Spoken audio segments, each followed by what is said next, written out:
Okay, are we live? Yes, okay. Just waiting for people to join in before I introduce myself. This is Amul and I'm Chef Gayatri, all the way from Amritsar, going live for you. Just waiting for a few people to join in before I move further. I'm going to be cooking a really interesting dish. It's not just interesting, it's also really simple. And I made this dish the first time when I was 8 years old.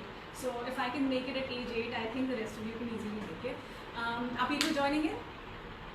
Okay, so people are joining in. Hello everybody, my name is Gayatri Pishoria. I am a chef educator in Amritsar, Punjab. I own and run a company called Gayatri's Gourmet, which is a food education company wherein I collaborate with schools to educate children about a farm to fork food education program. So the objective of my program is to get kids interested in not just cooking but also growing their own produce and really understanding the value of local seasonal cooking and also what the farmer goes through while they're growing all the produce. I'm very passionate that chefs should support farmers and I am one such chef who believes in supporting farmers because let's just get this straight, okay? Like chefs can be creative and they can cook what they want, but if they don't have the farmer backing them up, then you can't do much as a chef, right? So the farmer is the backbone of every chef, and that's something that Amul also stands for. So congratulations on that. Today I'm making the Never Fail chocolate cake. And the Never Fail chocolate cake is my mom's recipe. I made it first when I was 8 years old. It's a very simple recipe. Like you don't need to know anything about cooking, but you can still make this recipe very, very easily. Okay, so I'm going to start cooking. I hope people are joining in. Shall I start? Can you hear me? Just send me a thumbs up if you can hear me and you want me to start right away. Yes? Shall I start cooking? Okay, so let's get the camera a little closer. First of all, clean hands, clean self. And before we start baking, so we're baking a cake, there are a few steps that you need to take, okay? First of all, we need all ingredients at room temperature. Ensure that so that you get a very good batter. Secondly, you should have your oven already preheated at 180 degrees Celsius, okay? You need a preheated oven. My oven is already preheating inside. And you need a greased pan, okay? So I'm just going to show you a greased pan. Voice. Is my voice not audible? Can you guys hear me? Send me a thumbs up if you can hear me. Can you guys hear me? If you can hear me, please send me a thumbs up. One person is sending. Okay, so I'll just wait for a few more thumbs ups and then I will start. Can I just see the comments? Yeah. Can I just see the comments? Okay. Yes, start. I need to be louder. Okay, can you guys hear me now? Perfect. So this is my mise en place for the Never Fail chocolate cake. The Never Fail chocolate cake is my mom's recipe. I am Chef Gayatri, talking to you all the way from Amritsar. Come closer. I'm Chef Gayatri talking to you all the way from Amritsar. I'm a chef educator and I educate kids in a farm to fork education program. Follow me on Facebook and on Instagram at Gayatri's Gourmet. Okay, so enough of that. Clean hands, and in a bowl, you need to add your ingredients at room temperature. Okay, so I'm just going to repeat myself. First of all, your oven needs to be preheating at 180 degrees Celsius. That's very important. Secondly, you need to grease and dust your pan. Okay, so I've greased this bundt pan with Amul butter and then I've dusted it with cocoa powder. Okay, you can also dust it with flour, maida, but what that does is it gives like a white patchy surface once the cake is baked. So I prefer to dust it with cocoa powder. Okay, so this needs to be ready. Use any kind of pan you have. I love the bundt shape, so I've actually used this pan. Now, in a clean empty bowl, you need to start adding your ingredients. Now, when you add the ingredients, you have to understand. When you add the ingredients, you have to add them in this particular sequence. That's the only catch in this cake, that ingredients need to be at room temperature, and second, they need to be added in a particular sequence. Okay, and while you add the ingredients, you don't have to stir anything. So let's just bring the camera to the bowl right here. So in a bowl, I'm going to add an egg. Okay, on top of that, I'm going to sift in half a cup of cocoa powder. So use the best quality cocoa powder you can afford. And we're just going to sift that in. Why do we do this? Because we don't want any lumps. Okay, cocoa powder tends to be a little lumpy. So just sift it out so that there are no lumps in your cake. Just like so. And then to this, so we did 1 egg, a half a cup of cocoa powder, and then to this I'm going to add 1.5 cups of flour, which is just maida, and sift that in also. This needs to be sifted or two because we want to avoid lumps, and that's something we need to be very particular about while we're baking. So what is the alternate for egg? So instead of egg, you can use a flaxseed egg, which is called fleg.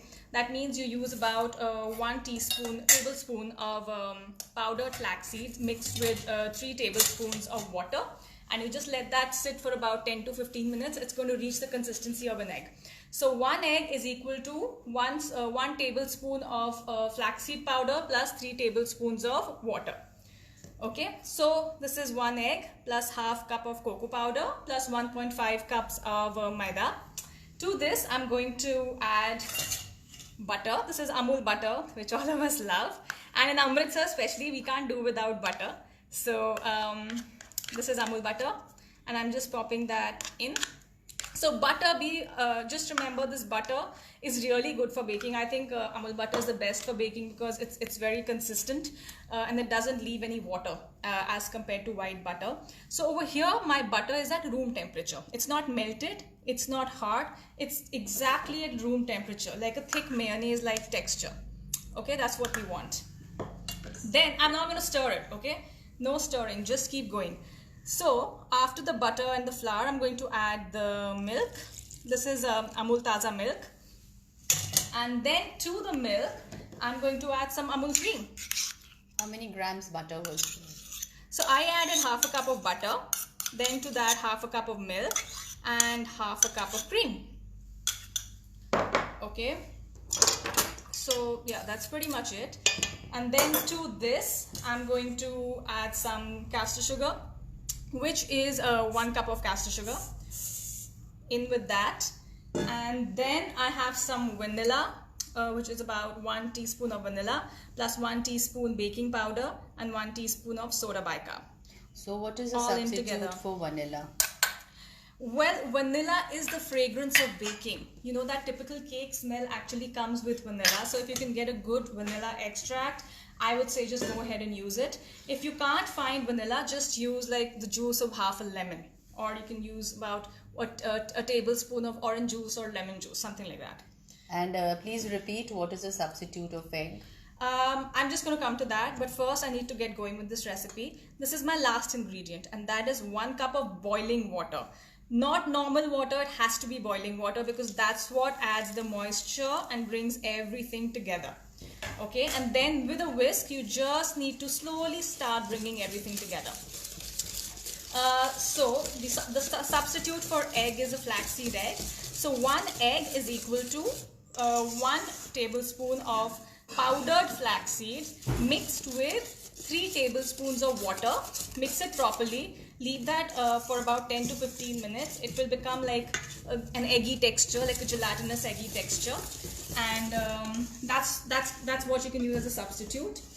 So my batter is ready. Now you don't need to beat this, you don't need to whip this, no mixie beater, nothing. Just bring it together. And you will think this batter is very liquid. But you kind of want that because that's going to give the lightness. That's going to give a very beautiful texture to the cake. Okay. So here we go. And this is going to go straight into my bundt pan. And it's going to go baking. Okay. Substitute for cream? Substitute for cream, guys, please use good quality Amul cream. But if you really can't find cream, try to use malai. Ghar ki malai can be a great substitute, but I would say you get the most consistent results with cream. Okay, so there we are. This is our batter, and this is going to go straight into an oven, 180 degrees preheated oven. And yeah, that's pretty much it. And now I'm going to, this is going to bake for about 30 minutes, and after 25 minutes you have to insert a skewer in several parts of the cake, and if the skewer comes out clean, that means your cake is ready. Every oven behaves differently, so you have to keep checking. So after 25 minutes of baking, start checking. Okay, so I'm just going to put that aside while it goes into the oven. And in the meanwhile, I'm going to show you a ready cake now. I'm going to show you a cake that is ready. It looks like this. So you can see there are no white patches on it. This cake is ready to go as it is. This cake is ready to go as it is. Yeah. Repeat the sequence of ingredients once again. Okay, so the sequence of ingredients is very simple. I added 1 egg, to that half a cup of cocoa powder, then half cup of butter, then 1.5 cups of flour, then half cup of milk, then half cup of cream, then 1 cup of caster sugar, and then vanilla 1 teaspoon, baking powder 1 teaspoon, baking soda 1 teaspoon, and then topped everything with 1 cup of boiling water. That's it. And then I mixed it. Pradeep, I'm gonna wash that. And then I mixed it together. That's it. Okay, so your cake is going to come out looking like this.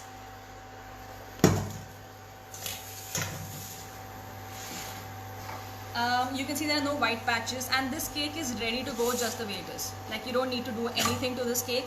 You can eat it just the way it is. But I'm going to make it more indulgent, and I'm going to actually serve it with some ganache. And what is ganache? Ganache looks something like this. It's a chocolate and a cream based topping, and it's like one of the best things you can ever eat. Like, I can eat a bowl of ganache just the way it is. So I'm going to show you how to do a good ganache. And to do ganache, you need to boil some cream. So I have 1 cup of cream here, which is about to come to the boil, and this needs to be whisked. So I'm just going to get a whisk and start to whisk this out. Give me a moment.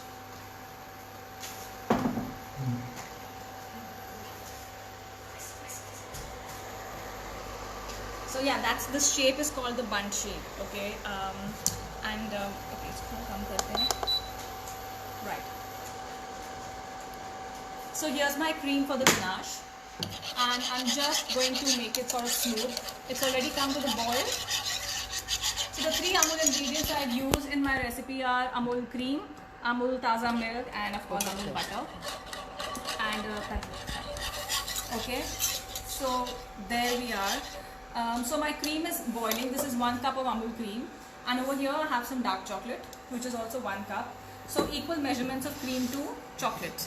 Okay, and once your cream comes to the boil, let it just come to the boil. This is very important because it's the heat of the cream that is going to melt the chocolate. Chocolate itself in a pan may not be a good idea because chocolate burns really fast. We don't want our chocolate to burn, we just want it to melt in a gentle heat.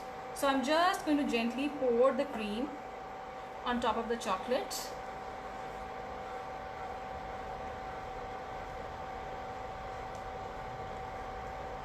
There you are. And since the cream is boiling, it's quite hot, it should be enough to sort of melt the chocolate. So 1 cup of cream plus 1 cup of chocolate. The chocolate also is at room temperature, so it's slightly soft. It's not just come straight out of a fridge. And to this, I'm adding 1 tablespoon of golden syrup. Sort of gives a very nice glossiness, and this is completely optional. If you don't have golden syrup, just skip it. It's only to add a little gloss to the whole thing. And then I'm also adding a tablespoon of Amul butter. Tablespoon odd-ish, slightly more. A little butter never hurt anyone, right? So tablespoon of Amul butter. Just let it sit for a little bit, and if you can get the camera closer, I'm going to show you how it melts. Just start mixing it at the center.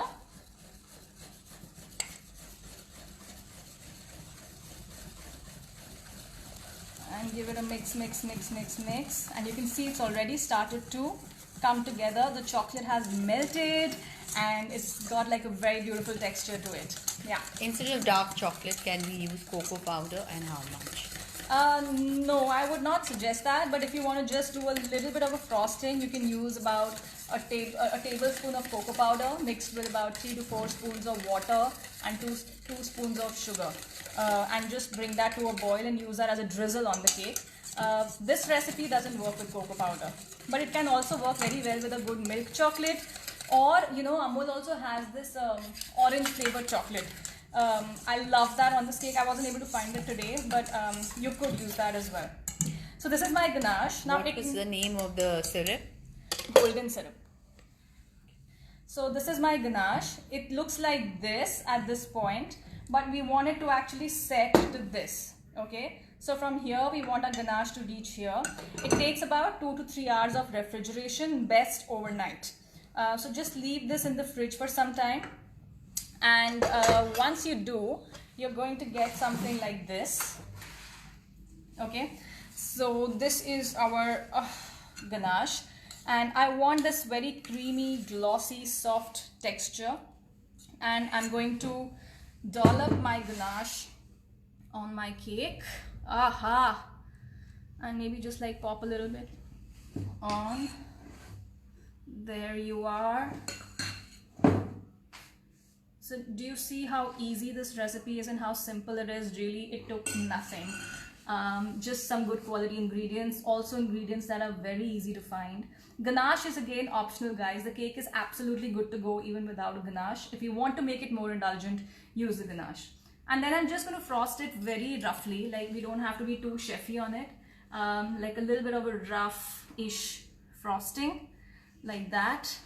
Can honey work instead of syrup? Yes, honey is a good substitute. You can absolutely use honey, not a problem.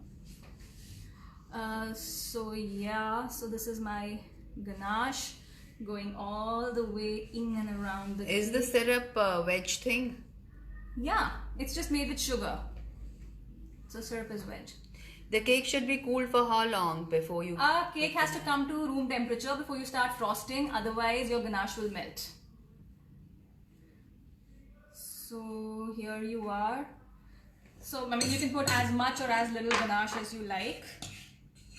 Maybe I'll put some more because I am a very indulgent person. So I'm definitely going to add some more ganache. Use a palette knife, use a spoon, whatever you have. Like I said, no need to be very chefy on it.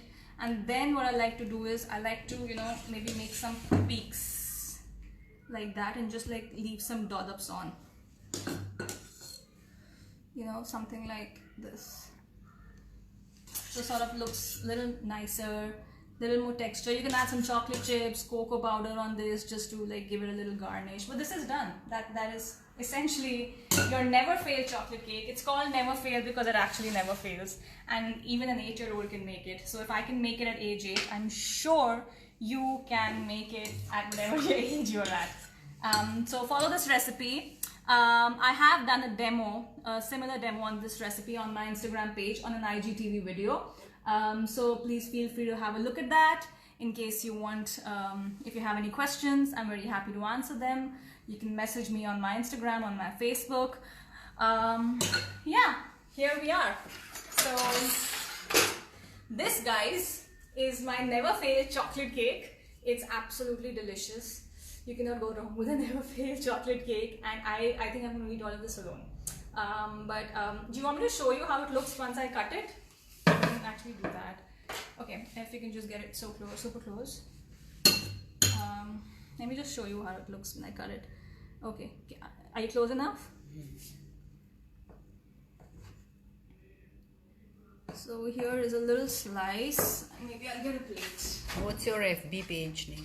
It's called Gayatri's.gourmet. Pooja. Gayatri's Gourmet, that's what my pages are called. So this is our cake and this is what it looks like.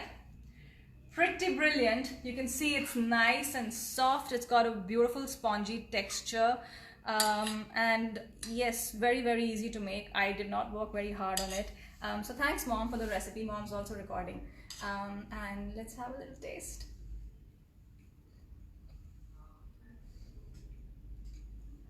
Guys, trust me, this is worth every bite. This is a cake that you want to make. Don't miss out on it. Make this cake yourselves. Get your kids to make it. It's a really simple recipe. It can't get simple. It's more. I don't think they heard. Okay, so I don't know if you heard, but I'm going to repeat that. This cake was yum. I'm going to have another bite for you guys. Because technology is great, but it can't make you smell food and taste food. So I'm going to have to do that for you. This is my never fail chocolate cake. It tastes amazing. It's addictive. It's what you want with that favorite Netflix show of yours. It's very simple to make. Children can make it. I made it at age 8. So if I can do that at age 8, I'm sure you can do it at whatever age you're at. Make this cake at home, guys. Send me your pictures and tag me at Gayatri's Gourmet on Facebook and Instagram. This is Chef Gayatri all the way from Amritsar, sending you a big hi. Stay safe, guys. Stay home and stay healthy. Thank you very much. Where can we see the recipe? I have done another video on this recipe on my IGTV, which is on my Instagram page. It's called Gayatri's.gourmet. You can look it up there. It's called the Never Fail Chocolate Cake. Okay, thank you. Bye. Stop. Okay, hold on.